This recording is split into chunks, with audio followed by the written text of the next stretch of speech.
All right, the first thing that you want to do is manage client relationships. As I mentioned, CRMs are a great place where you can store all of your prospective client data.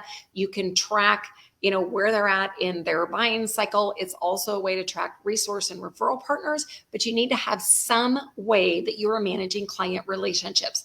If you are brand new, then a Google spreadsheet is a place to start, but that is not the place to end as you continue to grow, because manually inputting all the information takes far too much time. And the last thing you want to do is miss following up, or knowing that you sent an email and maybe tech interfered and they never got it. So having a CRM can help you to stay on top of all of your relationships. All right, number 2 is scheduling in a snap. So this is where using an online scheduling tool that you can very easily put on your website, social links. It can be, maybe you're doing a free Zoom workshop and you can include the link there if somebody has questions about your offers and they want to take the next step. Going back and forth on email never works. It wastes time. It's too difficult. So get a scheduling link set up. If you go with Calendly, it is free. It's a great place to start if you have one link, but it's also worth, if you go ahead and have more links, more offers, then go ahead and invest. It's a very minimal amount. And then I also mentioned Acuity Scheduling, which of course they are all in the show notes. All right, number 3, you want to be able to connect and convert. Never bet your entire business on social media, because if anything happens and you get locked out of a platform, you are, pardon my language, totally up a creek without, I was going to say screwed, but you're totally up a creek without a paddle, because you now cannot communicate with anybody that you had been communicating with social on. So this is where, using a way that you can connect and convert, you want to be able to, and it's part of your CRM. So part of that you can actually use in your CRM, but it's taking those conversations that are online and then building on those conversations using email marketing, because that way you have a cross-platform strategy. Because if you only have their social profile and not their email, and you're not going to get everybody's email, and that's perfectly fine.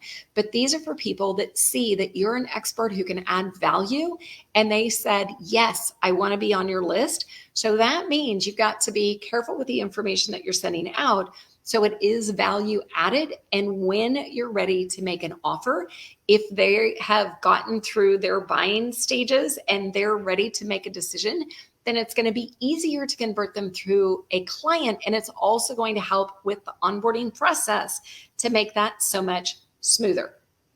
The next thing you want to do is make social media easier.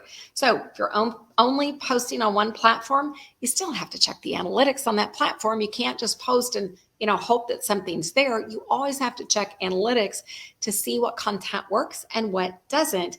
But by using a social media scheduling tool like Later or Metricool, then you can very easily create content and you can schedule it to multiple platforms. And you can also easily check analytics to see what type of content is engaging. So highly, highly recommend.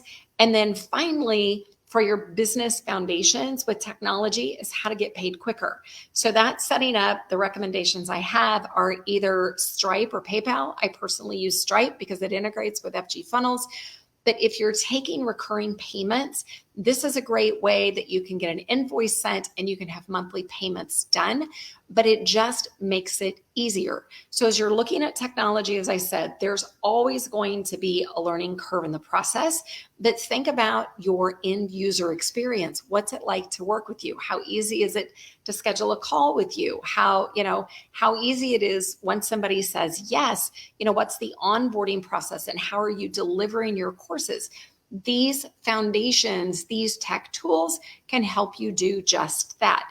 The individual strategy is going to depend on where you're at in your business, how tech or non-tech savvy you are, and then where you see things going in the next 3 months, 6 months, 12 months.